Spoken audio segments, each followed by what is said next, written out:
نصيحة مني، ذاكروا ما تخافوش. طب يا مستر انا قلقان خايف ليه يا ابني؟ ما تشيلش شيلة اكبر من شيلتك. يعني يا مستر ما تشيلش شيلة مش بتاعتك، انت دورك ان انت تذاكر، انما انت ربنا يحطك في انهي كلية ده مش شغلك انت ما ينفعش تعول هم الامر ده. انا بقول لكم دايما كده كتير، ربنا بيقيمك على كل سنوات تعبك في الدراسة، على امانتك في السنوات السابقة كلها، مش على سنة تالتة بس.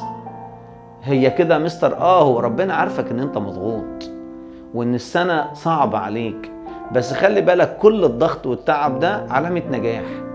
هو في حد بيتضغط وفي حد بيبقى محبط او غير اللي تعبانين؟ لو انا مش بذاكر وما فيش حاجة خايف عليها هبقى مستبع جدا، ولا هيبقى في دماغي اي حاجة. هخاف ليه واقلق ليه واحبط ليه؟ دايما اللي بيحبط اللي بيقع ويقوم ده اللي بيذاكر، اللي في حاجة عنده خايف عليها. المشاعر دي قوم منها بسرعة، ما تقلقش وما تخافش، ربنا هيسندك وهيبقى معاك، بس انت ذاكر واعمل اللي عليك. طب انا قلقان، ذاكر بمشاعرك. طب انا ذاكر باحباطك.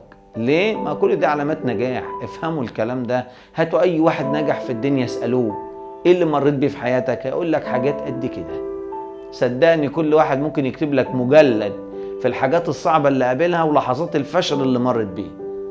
ارجوكم ارجوكم ارجوكم ذاكروا، مالكوش دعوة بالنتيجة ولا ليكوا دعوة بالامتحانات. اعمل اللي عليك والله هيكلل نجاحك. ليه؟ النجاح ده هبة من ربنا ليك، ده عطية من الله، مش بتعبك ولا مجهودك ولا بعضلاتك. ده معناه ان ما ذاكرش؟ لا، معناه ان انت تعمل اللي عليك بس، انما سيب الباقي على ربنا. انت ما في ايدكش حاجة تعملها، وبعد ما تعول الهم وتبقى قاعد شايل الطين على راسك هتعمل ايه؟ ناقصين ولا حاجة. خلي ثقتك بربنا كبيرة وثقتك في نفسك مستمدة منه هو. ذاكر كم بنص المنهج، هنخش فيه في تحدي جامد جدا جدا جدا جدا مع بعض.